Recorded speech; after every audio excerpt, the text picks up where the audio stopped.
Hello all. Welcome back to my channel Jyothi Jeevanam. అందరూ ఎలా ఉన్నారు? నేనైతే చాలా బాగున్నాను. మీరందరూ కూడా బాగుండాలని మనస్ఫూర్తిగా కోరుకుంటున్నా. ఇవాల్టి వీడియోలో సింపుల్‌గా వీక్లీ మీల్ ప్రెప్స్ ఎట్లా చేసుకోవాలో వీడియోలో షేర్ చేస్తా. ఎండాకాలం వచ్చేసింది. ఇంకా బయట ఫుడ్స్ ఎక్కువ తినకపోవటమే మంచిదండి. సో, ఆయిల్స్ అవి అన్నీ కూడా అంత మంచివి కావు కదా! ఇంట్లోనే హెల్తీగా సింపుల్‌గా బ్రేక్‌ఫాస్ట్ రెసిపీస్, అలానే అల్లం వెల్లుల్లిపాయ పేస్ట్, మునగాకు పొడి, కొత్తిమీర పచ్చడి, నెయ్యి ఇవన్నీ కూడా సింపుల్‌గా ఎట్లా చేసుకోవాలో ఈ వీడియోలో షేర్ చేస్తా. చెక్ చేయండి. చిన్న చిన్న టిప్స్ ఇస్తూ ఫాస్ట్‌గా ఎట్లా చేయాలో కూడా చూసేద్దాము. అస్సలు స్కిప్ చేయకుండా ఎండ్ వరకు చూసేయండి. అట్లాగే మన వీడియో నచ్చితే కనుక please like, share and subscribe అండి. లైక్స్ అండ్ కామెంట్స్ తక్కువ వస్తున్నాయి అనిపిస్తుంది. So, please comment so that video reach ఎక్కువ వెళ్తుంది. అలానే మన ఛానల్‌ని ఫస్ట్ టైం కనుక ఎవరైనా చూస్తున్నట్టయితే please subscribe to my channel. ఇందులో గార్డెనింగ్, కుకింగ్, ట్రావెల్ వ్లాగ్స్, అట్లానే హోమ్ డెకార్ ఇట్లాంటి వీడియోస్ అన్నీ వస్తుంటాయి. కంటెంట్ నచ్చితే కనుక సబ్స్క్రైబ్ చేసుకోండి. మునగాకు చెట్టు వేసి నేను 6 మంత్స్ అయితే అవుతుందండి. ఇది కమ్యూనిటీ స్పేస్‌లో వేశాను. అండ్ మోర్ ఓవర్ నాకు అందేలా కూడా వేసుకున్నాననమాట. సో దట్ కాయలు ఈజీగా హార్వెస్ట్ చేసుకోవచ్చు అని. సో, ఆకైతే హార్వెస్ట్ చేశాను. సో, ఆకు అప్పుడప్పుడు పప్పులో వేస్తుంటాను. సమ్‌టైమ్స్ పొడిలాగా చేస్తుంటాను. అందరికీ తెలిసిన విషయమే, మునగాకుకి చాలా హెల్త్ బెనిఫిట్స్ ఉంటాయని చెప్పి దీంతో పొడి చేస్తారు, లేకపోతే పప్పు చేసుకుంటారు. అలానే మునగాకు తెలగపిండి కూర చాలా ఫేమస్ అండి. మీలో కనుక ఎవరికైనా తెలియకపోతే నా కామెంట్ సెక్షన్‌లో పింగ్ చేయండి. నేనైతే నెక్స్ట్ టైం రెసిపీ పోస్ట్ చేయడానికి ట్రై చేస్తా. అండ్ తెలగపిండి అంటే ఏంటో కాదండి, నువ్వుల నుంచి మనం ఆయిల్ రిమూవ్ చేసిన తర్వాత వచ్చే పిప్పి ఏదైతే ఉంటుందో దాన్నే తెలగపిండి అంటారు. అండ్ చాలా హెల్త్ బెనిఫిట్స్ ఉంటాయన్నమాట కర్రీకి. అండ్ ఇప్పుడు మునగాకుతో నిల్వ పచ్చళ్ళు కూడా పెడుతున్నారు. అది ఎంతవరకు బాగుంటుందో నేనైతే ఎప్పుడూ టేస్ట్ చేయలేదు. మునగాకు పొడి చేయడానికి మనం ఆకుల్ని ఇట్లాగా సెపరేట్‌గా తీసేసుకోవాలండి కాడల నుంచి. సో, అన్నీ సెపరేట్‌గా తీసేసి మనం ప్రాసెస్ అయితే స్టార్ట్ చేస్తాము. దీన్ని చక్కగా కడుక్కొని శుభ్రంగా ఆరబెట్టుకోవాలనమాట. మనం పొడి కొట్టుకుంటున్నాం కాబట్టి తడి లేకుండా చూసుకోండి. లేకపోతే పొడి పాడైపోతుంది. ఇది కడిగేసేసానమాట. సో, ఇది ఆరేలోపు నేను నెక్స్ట్ టిఫిన్స్ ఎలా చేయాలో చూపిస్తాను. సో, టిఫిన్స్‌లో నేనైతే మిల్లెట్స్, రాగులు అండ్ అట్లనే కినోవా 3 కలిపి ఒక దోస బ్యాటర్ అయితే ప్రిపేర్ చేసుకున్నా. దానికోసం అన్నీ 2 గ్లాసెస్ అయితే వేసుకున్నానండి. కినోవా 2 గ్లాసెస్, రాగి 2 గ్లాసెస్ అండ్ అట్లానే మిల్లెట్స్ 2 గ్లాసెస్. మిల్లెట్స్ ఏ రకమైనా పర్వాలేదు, ప్రాబ్లమ్ ఏమీ లేదు.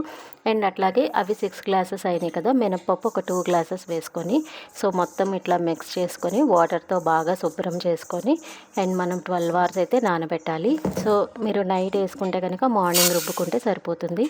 ఇన్ కేస్ మీరు మార్నింగ్ నానబెడితే గనక ఈవినింగ్ రుబ్బుకుంటే సరిపోతుంది. 8 అవర్స్ ఫర్మెంట్ అయితే సరిపోతుంది. నెక్స్ట్ ఇడ్లీ కోసము 2:1 రేషియో అయితే తీసుకుంటానండి. రవ్వ ఎక్కువ క్వాంటిటీ అండ్ మినపప్పు తక్కువ క్వాంటిటీ.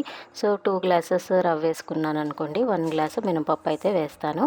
అండ్ నేను ఇక్కడ ఒక ఇన్స్టెంట్ దోస చెప్తానండి. ఎప్పుడైనా మీకు మినపప్పు గనక అందుబాటులో ఉంటే గనక మినపప్పు, బొంబాయి రవ్వతో కలిపి మనం అప్పటికప్పుడు ఇన్స్టెంట్‌గా దోసెస్ అయితే వేసుకోవచ్చు. దానికి ఫర్మెంటేషన్ అవసరం లేదు.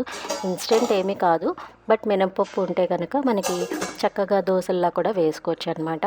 ఎప్పుడు మినపప్పుతో గారెలు, పునుగులు ఇవి మాత్రమే చేస్తూ ఉంటాం కదా! దోసలు కూడా ఈజీగా ఎట్లా చేయాలో నేను ఈ వీడియోలో షేర్ చేస్తా. అండ్ ఎప్పుడైనా మినపప్పు మీరు అప్పటికప్పుడు టిఫిన్ లేదనుకోండి, మినప్పిండి ఉందనుకోండి, మినప్పిండికి ఓన్లీ 5 అవర్స్, 4 అవర్స్ నానితే సరిపోతుంది కదా! సో, ఎక్కువ టైం మనకి పట్టదనమాట. ఎప్పుడైనా బ్యాటర్స్ ప్రిపేర్ చేసుకునేటప్పుడు మినపప్పు కొంచెం ఎక్కువ నానబెట్టుకోండి. సో దట్ ఏంటంటే మనకి మినప్పిండి ఉంటుంది కదా! సో, ఆ మినప్పిండిలో కొంచెం బొంబాయి రవ్వ వేసి మీరు మిక్సీ పట్టేసుకున్నారనుకోండి, మనం అప్పటికప్పుడు ఇన్స్టెంట్‌గా దోసలైతే చేసుకోవచ్చు. దానికి క్వాంటిటీ అంటే ఇప్పుడు లెట్ అస్ సే మన మినప్పిండి క్వాంటిటీ వైస్ చెప్తానండి. సో, 2 గ్లాస్ ఆఫ్ మినప్పిండి ఉందనుకోండి, సో, దాంట్లో 1 గ్లాసు రవ్వ వేసుకొని బాగా మిక్సీ ఆడించేసేసి మీరు ఒక 15-20 మినిట్స్ నానితే సరిపోతుంది. ఇన్ కేస్ మీరు 1 అవర్ నానబెట్టగలిగితే ఫైన్. ఇన్ కేస్ మీకు టైం లేదంటే అప్పటికప్పుడు కూడా ఇన్స్టెంట్‌గా వేసుకోవచ్చు. ఫస్ట్ అయితే నేను దోస మిక్స్ అయితే వేసేసానండి. దోస మిక్స్ వేసి ఇంకా టప్పర్‌వేర్‌లో స్టోర్ చేసి పక్కన పెట్టేశాను. నెక్స్ట్ ఇడ్లీ పిండి కోసం మినపప్పు నానబెట్టుకున్నాం కదా! సో, మినపప్పుని ఫస్ట్ మిక్సీలో అయితే వేసేసా. సో, ఇక్కడే నేను ఎక్కువ క్వాంటిటీ అయితే వేసేసుకున్నాననమాట. సో, మినపప్పు కూడా బాగా మనకి సాఫ్ట్‌గా అయిపోతేనే మనకి ఇడ్లీ అనేది చాలా సాఫ్ట్‌గా వస్తుందండి. అండ్ రవ్వ కూడా మీరు కడుక్కున్న తర్వాత బాగా పిండి అప్పుడు మీరు పిండిలో వేసి అప్పుడు మాత్రమే చేత్తో కలపండి. చేత్తో కలిపితేనే ఫర్మెంటేషన్ అనేది బాగా అవుతుంది. మీరు గరిటెలతో కలిపారంటే ఫర్మెంటేషన్ అనేది సరిగ్గా అవ్వదు. సో, గట్టిగా పిండేసేసి రవ్వనైతే ఇట్లా వేసి మొత్తంగా ఇంకా ఒకసారి మిక్స్ చేసుకొని ఎయిర్ టైట్ కంటైనర్స్‌లో పెడితే ఫర్మెంటేషన్ అనేది బాగా అవుతుందనమాట. ఇదొక టిప్. ఇడ్లీ కూడా కలిపేసుకొని మూత పెట్టేసుకొని పక్కన పెట్టేసుకున్నాను. నెక్స్ట్ ఇంకొంచెం మినపప్పు ఎక్స్ట్రా పెట్టుకుంటానని చెప్పాను కదండీ! సో, మినపప్పు అండ్ అట్లనే బొంబాయి రవ్వ. సో, బొంబాయి రవ్వ కూడా వేసేసాను. వేసేసి ఇంకా మిక్సీ అయితే పట్టేసుకున్నాను. చాలా సాఫ్ట్‌గా వస్తుందండి. ట్రై చేయండి. ఇదైతే చాలా బావుంటుంది. అండ్ దీంతో కాంబినేషన్ పల్లీ చట్నీ కంటే కూడా టొమాటో చట్నీ కానీ, లేకపోతే కొత్తిమీర టొమాటో చట్నీసు, సో, బీరకాయ పచ్చళ్ళు ఇట్లాంటి రోటి పచ్చళ్ళు అయితే బావుంటదనమాట ఈ దోసెస్‌కి. సో, అట్లా ట్రై చేయండి నెక్స్ట్ టైము. అండ్ మనకి కొంచెం గట్టిగా కాకుండా స్మూత్‌గా ఉండేలాగా చూసుకోండి పిండి కూడా. మీరు మిక్సీ పట్టేటప్పుడే ఉప్పు దాంట్లో వేసుకోవచ్చు. లేదంటే సెపరేట్‌గా అయినా వేసుకోవచ్చు. ప్రాబ్లమ్ లేదు. నేను ఒక 15-20 మినిట్స్ అయితే నానబెట్టాననమాట ఆ రోజు బ్రేక్‌ఫాస్ట్‌కి. సో, ఇది మొత్తం నానేలోపు ఇంకా అల్లం వెల్లుల్లిపాయ పేస్ట్ ఇవన్నీ కూడా ప్రిపేర్ చేద్దామని చెప్పి అల్లం తొక్కలు, వెల్లుల్లి తొక్కలు ఇవన్నీ తీసేసా. అండ్ ఈక్వల్ క్వాంటిటీ ఆఫ్ అల్లము అండ్ వెల్లుల్లి అయితే వేస్తానండి నేనైతే. కొంతమంది అల్లం ఎక్కువ వేసుకుంటారు. నేనైతే ఈక్వల్ క్వాంటిటీ అయితే వేస్తాను. సో, వెల్లుల్లి కూడా చాలా పెద్ద సైజులో ఉంది. సో, అందుకనే తొక్కలు తీశాను. ఇన్ కేస్ కనుక పాయలు చిన్నవి ఉన్నాయనుకోండి తొక్కలతో వేసేస్తాను. అలా కూడా వేసుకోవచ్చండి, ప్రాబ్లం లేదు. కాకపోతే మనకి ఇది భూమిలో పండుతుంది కాబట్టి బాగా శుభ్రంగా ఒక 2-3 టైమ్స్ వాష్ చేసుకుంటే సరిపోతుంది. అండ్ అల్లం కూడా మనకి కొంచెం సన్నగా ఉండి అట్లా మనకి తొక్క రావట్లేదు అంటే కనుక ఒక 1 అవర్ అట్లా వాటర్‌లో నానబెట్టారనుకోండి ఈజీగా తొక్కొచ్చేస్తుంది. అండ్ వెల్లుల్లి తొక్కలు అవన్నీ కూడా ఇలా గార్డెన్‌లో మొత్తం వేసేస్తాననమాట. సో, వెల్లుల్లి తొక్కలు, అల్లం ఇవన్నీ కూడా మంచివే కదా! సో, భూమికి ఎటువంటి హాని చెయ్యవు. అల్లం వెల్లుల్లిపాయ పేస్ట్ ఎప్పుడు కూడా మనం ఇంట్లో రుబ్బుకుంటే కూర చాలా టేస్టీగా వస్తుందండి. మనం బయట కొన్నవి అస్సలు బాగోదనమాట టేస్ట్. అందుకని ఖచ్చితంగా ఇంట్లోనే అల్లం వెల్లుల్లిపాయ పేస్ట్ అయితే రుబ్బేస్తాను. సో, కొంచెం మనం క్వాంటిటీ ఎక్కువ చేసి పెట్టుకున్నాం అనుకోండి, ఇన్ కేస్ మనం నాన్ వెజ్ కర్రీస్ ఎక్కువ వండితే గనక ఎక్కువ చేసి పెట్టుకున్నాం అనుకోండి, మనకి నెల రోజులైతే చక్కగా ఉంటుంది. ఎటువంటి స్మెల్ రాదు. అండ్ ఎయిర్ టైట్ కంటైనర్స్‌లో పెట్టేసుకోండి. అండ్ దీంట్లో నేను ఏం చేస్తానంటే కొంచెం ఉప్పు, పసుపు అండ్ అట్లాగే ఆయిల్ ఉంటుంది కదా, కుకింగ్ ఆయిల్, అది కూడా కొంచెం వేసి రుబ్బేస్తాననమాట. వేసి ఎయిర్ టైట్ కంటైనర్‌లో పెట్టేస్తాను. ప్లాస్టిక్ బాక్సెస్‌లో పెట్టనండి. మ్యాక్సిమం గ్లాస్ వాటిల్లో కానీ, స్టీల్ వాటిల్లో కానీ పెడతాను. మనం ప్లాస్టిక్ దాంట్లో పెడితే వాసన బాక్స్‌కి అయితే పట్టేస్తుంది. అందుకని మ్యాక్సిమం గ్లాస్ కానీ, లేకపోతే స్టీల్ కానీ యూజ్ చేస్తాననమాట. సో, ఇట్లా మనం మొత్తం తొక్కలు తీసుకొని వేసుకుంటే ఇంకా ఈ పని కూడా అయిపోతుంది. అల్లం వెల్లుల్లిపాయ పేస్ట్ వేసుకునేలోపు యాక్చువల్‌గా మా మెయిడ్ వచ్చిందనమాట. సో, తను ఇంకా వర్క్స్ కంప్లీట్ చేస్తుంది. సో, మీన్ వైల్ నేను టొమాటో కొత్తిమీర పచ్చడి చేసేద్దాం అనుకుంటున్నాను. అండ్ బ్రేక్‌ఫాస్ట్ టైం కూడా అవుతుంది. సో, ఫస్ట్ మనకు కావాల్సిన బ్రేక్‌ఫాస్ట్‌కి కావాల్సిన చట్నీస్ అయిపోతే ఇంకా నెక్స్ట్ ఇంకా అది కంటిన్యూ చేయొచ్చు కదా అని చెప్పి ఇంకా చట్నీ అయితే స్టార్ట్ చేసేసా. సో, చట్నీ కోసం టొమాటో అండ్ కొత్తిమీర అయితే తీసుకున్నాను. సో, కొన్ని పచ్చిమిర్చి కూడా తీసుకున్నాను. ఫస్ట్ అయితే పచ్చిమిర్చి ఆయిల్‌లో వేయించేస్తాననమాట. సో, పచ్చిమిర్చి అనేది ఎన్ని వేసుకోవాలంటే మీ ఇష్టానికి తగ్గట్టు వేసుకోండి. మీరు కారం ఎక్కువ తింటే ఎక్కువ వేసుకోండి. తక్కువ అయితే తక్కువ అనమాట. మేము కొంచెం మీడియంగా తింటామండి. మరీ ఎక్కువ కాదు, తక్కువ కాదు. మనకి పచ్చిమిర్చి ఫ్రై అయ్యేలోపు కొత్తిమీర కూడా కట్ చేసేసుకుంటున్నాను. సో, పచ్చిమిర్చి వేయంగానే ఆయిల్ తుల్లకుండా నేనైతే మూత పెట్టేస్తాను. సో దట్ మనకి ఆయిల్ అంతా కూడా స్టవ్ అంతా అవ్వకుండా ఉంటుంది. నెక్స్ట్ పచ్చిమిర్చి కొంచెం ఫ్రై అవ్వగానే కొంచెం కొత్తిమీర కూడా యాడ్ చేసేసి మూత అయితే పెట్టేస్తాను. అవి 2 ఫ్రై అయ్యేలోపు టొమాటోలు అయితే కట్ చేసేసుకుంటాను. సో, టొమాటోలు కొంచెం పచ్చిగా ఉన్నాయండి. సో, ఇంకా పండుగా ఉంటే బాగుంటుంది. బట్ కొంచెం పచ్చిగా ఉంది. అయినా కూడా పర్వాలేదు. ఇలా కూడా తీసుకోవచ్చు. చట్నీస్‌కి మనం ఎలాగో మిక్సీ పట్టేస్తాం కాబట్టి ప్రాబ్లం లేదనమాట. సో, అన్నీ కూడా కట్ చేసేసుకొని పక్కన పెట్టేసుకున్నాను. ఈలోగా పచ్చిమిర్చి, కొత్తిమీర కూడా ఫ్రై అయిపోయి ఉంటుంది. సో, అవి తీసేసి ఇంకా టొమాటోలు కూడా మగ్గబెట్టేస్తాను. సో, చక్కగా ఫ్రై అయిపోయింది. ఇప్పుడైతే మిక్సీలో తీసేసుకున్నాను. సో, తీసుకున్న తర్వాత ఇంకా టొమాటోలు కూడా ఫ్రై అవ్వడానికి కొంచెం ఆయిల్ అయితే యాడ్ చేసుకున్నాను అనమాట. సో, కొంచెమే వేసుకోండి. ఎక్కువ వేయాల్సిన అవసరం లేదు. ఎలాగో మనం తాలింపులో వేస్తాం కాబట్టి ఒక చిన్న టేబుల్ స్పూన్ అయితే సరిపోతుంది. ఆయిల్ హీట్ ఎక్కిన తర్వాత టొమాటోలు కూడా యాడ్ చేసుకొని మూత అయితే పెట్టేసుకోండి. మనం ఉప్పు అట్లానే చింతపండు వేస్తే తొందరగా మగ్గిపోతుందండి. చింతపండు విడిగా నానబెట్టాల్సిన అవసరం లేదు. ఈ టొమాటో దాంట్లోనే వేసేస్తే మనకి సాఫ్ట్ అయిపోతుంది. మిక్సీ పట్టేసుకోవచ్చు ఈజీగా. అండ్ టమాటాలు కొంచెం పచ్చిగా ఉన్నాయని చెప్పి కొంచెం వాటర్ యాడ్ చేసి మగ్గబెట్టేస్తున్నాను. సో, టమాటాలు మగ్గేలోపు ఇంకా అల్లం వెల్లుల్లి ఇవన్నీ కూడా కట్ చేసుకొని పక్కన పెట్టేసుకుంటాను. సో దట్ ఏంటంటే టైం వేస్ట్ అవ్వకుండా ఉంటుంది. ఇలా అన్నీ మనం ప్యారలెల్‌గా చేసుకుంటేనే వర్క్ అయితే ఈజీ అవుతుందండి. లేకపోతే ఒకటే పని అయిన తర్వాత మళ్ళీ వేరే పని స్టార్ట్ చేద్దాము అనుకుంటే గనక చాలా టైం అయితే పట్టేస్తుంది. మధ్య మధ్యలో టమాటాలు మగ్గాయా లేదా కూడా చెక్ చేస్తున్నాను. సో, మూత తీసి చెక్ చేస్తే వాటర్ ఇంకా ఉన్నాయి. సో, వాటర్ అంతా కూడా మనకి దగ్గర పడిపోవాలండి. అప్పుడే టేస్ట్ బావుంటది. సో, ముక్కలు కూడా కొంచెం గట్టిగా ఉన్నాయి. అదంతా ఉడికేలోపు ఇంకా మునగాకు కూడా ఫ్రై చేసేసుకుందామని చెప్పి ఫ్రై చేసేస్తున్నాననమాట. ఆల్రెడీ అల్లం వెల్లుల్లి కట్ చేసుకొని పక్కన పెట్టేసుకున్నాను. అండ్ మిక్సీ పట్టేవన్నీ కూడా ఒకటేసారి చేసేస్తాను. సో, ఈలోగా బాండీ పెట్టుకొని మునగాకైతే ఫ్రై చేసేసాను. కొంచెమే ఆయిల్ వేసుకోవాలండి. ఎక్కువ ఎక్కువ అవసరం లేదు. మీ దగ్గర మైక్రోవేవ్ ఉంటే కనుక మైక్రోవేవ్‌లో కూడా మనం ఒక 5 మినిట్స్ కనుక వేడి చేసుకుంటే మనకి వాటర్ అంతా పోతుంది. నెక్స్ట్ ఎండుమిర్చి అండ్ అట్లాగే ధనియాలు, జీలకర్ర అన్నీ పక్కన పెట్టుకోండి. సో, మునగాకు ఫ్రై చేసుకొని మిక్సీ జార్‌లో అయితే తీసేసుకున్న. కొంచెం ఆయిల్ వేసుకొని మనం కట్ చేసుకున్న ఎండుమిర్చి కూడా ఫ్రై చేసుకున్నాను. మీరు ఇలా చీల్చి వేసుకోండి, లేకపోతే పేలే అవకాశం ఉంటుంది. పచ్చిమిర్చి అయినా కానీ, ఎండుమిర్చి అయినా కానీ, సో ఎప్పుడైనా కానీ అలా చీల్చి వేసుకోండి. తర్వాత ధనియాలు అండ్ అట్లానే జీలకర్ర కూడా ఫ్రై చేసుకొని పక్కన పెట్టేసుకున్నాను. అన్నీ కొంచెం కొంచెమే తీసుకున్నానండి, ఎందుకంటే ఎక్కువ లేదు కదా ఆకు మునగాకు. సో టేస్ట్ అయితే చాలా బాగా వచ్చింది. ట్రై చేయండి ఇట్లాగా. సో కొంచెం జీలకర్ర, కొంచెం ధనియాలు కూడా వేసుకొని ఫ్రై చేసుకున్నా. అన్నీ ఒకటేసారి వేస్తే మనకి ఎండుమిర్చి ఎక్కువ టైం పడుతుంది కదా ఫ్రై అవ్వడానికి, ధనియాలు జీలకర్ర తక్కువ టైం పడుతుంది. అందుకని మీరు చూసుకొని ఒక్కొక్కటిగా ఫ్రై చేసుకుంటే కరెక్ట్ కన్సిస్టెన్సీలో ఫ్రై అవుతుంది. దగ్గరే ఉండాలండి ఖచ్చితంగా, లేకపోతే మాడిపోయే ఛాన్సెస్ ఉంటుంది. సో అన్నీ పక్కన పెట్టేసుకున్నాను ఫ్రై చేసుకొని. ఈలోగా టొమాటోలు కూడా దగ్గర పడిపోయింది. ఇంకా స్టవ్ ఆఫ్ చేసుకొని ఫ్యాన్ కింద అయితే పెట్టేసా. సో ఈలోగా చల్లారుతూ ఉంటుంది. సో ఒక్కొక్కటి ఇంకా మిక్సీ అయితే పట్టేసుకుందాము. ఇంకా ఉప్పు వేసుకొని మిక్సీ అయితే పట్టేశాను మునగాకు పొడిని. మిక్సీ పట్టేటప్పుడు ఒక 2-3 వెల్లుల్లి కూడా యాడ్ చేసుకున్నానండి. ఇది ఆప్షనల్, వేసుకుంటే వేసుకోండి, లేకపోతే లేదు. కాకపోతే వేసుకుంటే చాలా బాగుంటుంది. ఇందాక మిగిలిన అల్లం వెల్లుల్లి కూడా అన్నీ తీసేసి ఆర్గనైజ్డ్గా పెట్టేసా.